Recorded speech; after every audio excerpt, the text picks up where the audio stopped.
تو جی آج کا موضوع کیا ہے آداب معاشرت کے حوالے؟ جی آج آداب معاشرت کے حوالے سے 10واں سبق ہے. نحمدہ ونصلی ونسلم علی رسولہ الکریم، اما بعد. آداب معاشرت کے حوالے سے آج 10واں سبق ہے اور وہ آداب پاپوش یعنی جوتا پہننے کے آداب. اچھا، جوتا بھی اللہ تبارک و تعالیٰ کی نعمتوں میں سے ایک نعمت ہے اور پاؤں کی حفاظت کا ذریعہ ہے. اس لیے حدیث میں فرمایا کہ جوتا انسان کے لیے بمنزلہ سواری کی ہے، یعنی گویا کہ سواری جتنی عمدہ اور مضبوط ہوگی تو سوار اتنا بااعتماد اور پروقار ہوگا. تو جوتا بھی جتنا عمدہ اور مضبوط ہوگا تو چلنے والا اتنا ہی باوقار اور پر اعتماد لگتا ہے. بے شک. اس لیے جوتا جو عمدہ اور اعلیٰ ہونا چاہیے. اس لیے خود صحابہ کرام رضوان اللہ علیہم اجمعین نے بھی نبی پاک صلی اللہ علیہ وسلم سے پوچھا کہ ہمارا جی چاہتا ہے کہ ہمارا جوتا خوبصورت اور عمدہ ہو، ہماری پوشاک خوبصورت ہو، تو کیا یہ کبر ہے؟ تو آپ فرمائے کہ کبر نہیں، یہ جمال ہے. ان اللہ جمیل یحب الجمال، اللہ تبارک و تعالی خوبصورت ہے تو وہ خوبصورتی کو پسند کرتے ہیں. تو عمدہ اور اچھا جوتا ہونا چاہیے. اس کے جہاں تک آداب و مسائل کا تعلق ہے تو ایک ادب یہ کہ جوتا انسان کی اپنی حیثیت کے مطابق عمدہ اور اعلیٰ ہو، نہ اپنی حیثیت سے کمتر ہو کہ بخل اور کنجوسی ظاہر ہو، نہ اپنی حیثیت سے بہت زیادہ قیمتی ہو کہ اسراف اور جو ہے وہ فضول خرچی بن جائے. ہاں، اپنی حیثیت کے مطابق عمدہ اور اعلیٰ جوتا ہونا چاہیے. ایک ادب یہ کہ جب جوتا پہنے تو پہننے میں سیدھے پاؤں میں جوتا پہلے پہنے اور الٹے پاؤں میں بعد میں، اور جب اتاریں تو الٹے پاؤں میں جوتا پہلے اتاریں اور سیدھے پاؤں سے بعد میں. یہ سنت طریقہ ہے. اور اس کے علاوہ جوتا جو ہے وہ اگر ایسی مقام ہے کہ جہاں جوتا چوری ہونے کا اندیشہ ہو تو پھر عام جگہ پر جوتے کو نہ اتاریں بلکہ اپنے پاس جوتے کو لے جائیں. جیسے مساجد ہیں یا اور پبلک پوائنٹس ہیں کہ جہاں عمومی طور پہ لوگ آتے ہیں تو ادب یہ ہے کہ اگر اندیشہ ہے گم ہونے کا تو اس کو محفوظ مقام میں آپ جوتا رکھ سکتے ہیں، اپنے قریب بھی جوتا رکھا جا سکتا ہے. اور ایک ادب یہ ہے کہ جوتا جو ہے کسی کی اجازت کے بغیر نہ اٹھائیں، اس لیے کہ آپ اس کی اجازت کے بغیر اس کا جوتا پہن لیں گے تو اب اس کو ضرورت پیش آئے گی تو اس کو تکلیف اور اذیت ہوگی. اس کی اطلاع کے بغیر جوتا نہ اٹھائیں. اور ایک ادب یہ ہے کہ جوتا اگر جو ہے پہننے کے لیے ہاتھ لگانے کی ضرورت پیش آئے، مطلب یہ کہ تسمے والے جوتے تسمہ باندھنا ہے یا یہ کہ تنگ ہے تو شو اور نہیں استعمال کرنا ہے، تو اس کے لیے بیٹھ کر جوتا پہننا چاہیے. کھڑے کھڑے جھک کر جوتا پہننا یہ جو ہے وہ ادب کے خلاف ہے. یعنی وہ نقصان دہ ہو سکتا ہے، انسان گر سکتا ہے اور تکلیف لاحق ہو سکتی ہے.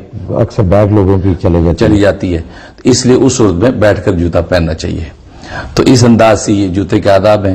اور آج کل جیسے کہ نیم برانڈ جوتا کا بڑا رواج ہے خاص طور پر ٹین بچوں میں، اس میں کوئی مذاکرہ نہیں کہ نیم برانڈ جوتا استعمال کریں. اس کی وجہ یہ بھی ہے کہ وہ عمدہ اور مضبوط اور اعلیٰ ہوتا ہے، لیکن ایسا نہ ہو کہ حیثیت سے زیادہ اگر مہنگا ہے تو اس کا کریز بھی نہیں ہونا چاہیے.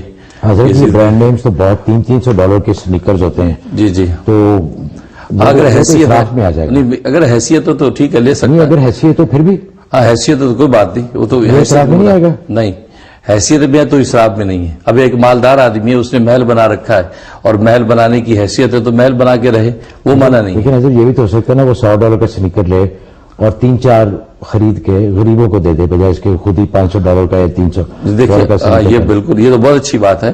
وہ تو 300 کے بعد بھی دے سکتا ہے غریبوں کو اگر دینا چاہے تو اس کی تو کوئی لیمیٹیشن نہیں ہے. لیکن ایک اس کی ذات تک کے لیے کتنا وہ خرچ کر سکتا ہے اس کا کرائٹیریا شریعت نے بتا دیا ہے. اور ایک ادب یہ ہے کہ جوتا ایک نہیں ہونا چاہیے، چند ایک جوتے ہونے چاہیے انسان کے پاس. 3-4 جوڑی کم سے کم جوتے اس کے پاس ہوں تاکہ اگر کسی وقت ایک جوتا نہ ملے. یہ سنت ہے یہ؟ جی، یہ سب احادیث سے اور اسی طرح آثار صحابہ سے یہ سارے آداب معاشرت علماء نے متعین کیے ہیں اس کے لیے تاکہ انسان جو ہے اس سے راحت حاصل کرے. اور اسی طریقے سے ایک ادب یہ بھی لکھا ہے کہ جوتا جو ہے وہ چوری ہونے کا اندیشہ ہو تو جوتا انسان اپنے ساتھ رکھ سکتا ہے اور آپ ساتھ اٹھا کے لے جا سکتا ہے، اس میں کوئی مذاکرہ نہیں ہے.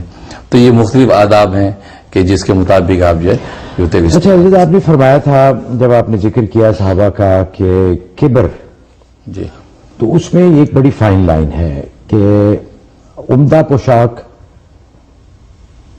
کہاں تک ہے کہ وہ عمدگی اس میں رہے اور کون سی حد ہے کہ جس سے پھر کبر کا اظہار ہوتا ہے؟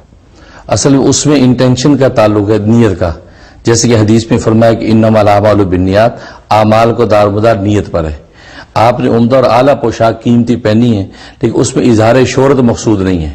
تو کیا نام و نمود مقصود یہ نہیں. تو پھر کیا اظہار ہے کہ وہ اپنی یہ حضرت یہ جو ہم پہنتے ہیں یہ تو دکھانے کے لیے ہوتے ہیں جی اپنے آپ کے لیے تو نہیں ہوتے نا. یہ کپڑا جو پہنتے ہیں آپ اچھا پہنے یا کوئی برانڈ نیم پہنے ڈیزائنر پہنے جی. تو مقصد اس کا یہ ہوتا ہے کہ دوسروں کو دکھانا ہے کہ لوگ دیکھیں کہ میں نے اچھا پہنا ہوا ہے. جی تو اس میں پھر کس طرح یہ حد مقرر ہوگی جی. کہ اگر آپ نے بہت اچھی پوشاک پہنی ہوئی ہے جی.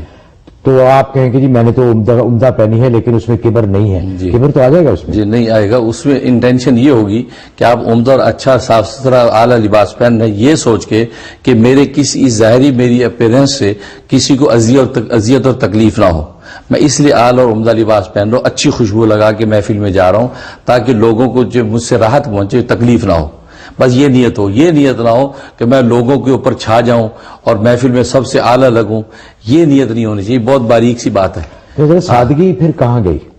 سادگی میں نے بتایا کہ شریعت کی حدود کے اندر جو چیز ہے وہ سادگی ہے, جو جمال ہے وہ عین سادگی ہے. چنانچہ نبی پاک صلی اللہ علیہ وسلم نے بھی 400 دینار کا جو قیمتی جبہ بھی پہنا جب وفود سے ملاقات کی, اور آپ نے اپنی انگلیوں سے کنگھی کی اپنی داڑھی کو تاکہ میری کسی حلیے سے کسی دوسرے میں نے یہ بھی سنا ہے مسلمان کہ ان کی پوشاک پہ ٹانکے لگے ہوتے تھے اور وہ پیچز لگے ہوتے تھے, جی سوراخ ہوئے ہوتے تھے, وہ بھی تو ہے نا. جی اس کی وجہ یہ تھی کہ نبی پاک صلی اللہ علیہ وسلم نے یہ اختیاری طور پر یہ صورت اختیار کی تھی تاکہ میری امت کا غریب سے غریب ادنا سے ادنا انسان بھی میری بے عینی پیروی کر سکے. اگر نبی پاک شاہی لباس پہنتے تو آج کا غریب آپ کی نقل نہیں کر سکتا تھا. ہاں آپ کی وہ صورت ایسا حلیہ آپ نے دیا تاکہ غریب سے غریب بھی امت میری سنت کی اتباع کر سکے. ماشاءاللہ تو اس وجہ سے یعنی کہ عمراء اور غربا سب کے لیے انہوں نے ایک ایسا مثال قائم کر دی کہ سب عمل کر سکیں. اس لیے ماشاءاللہ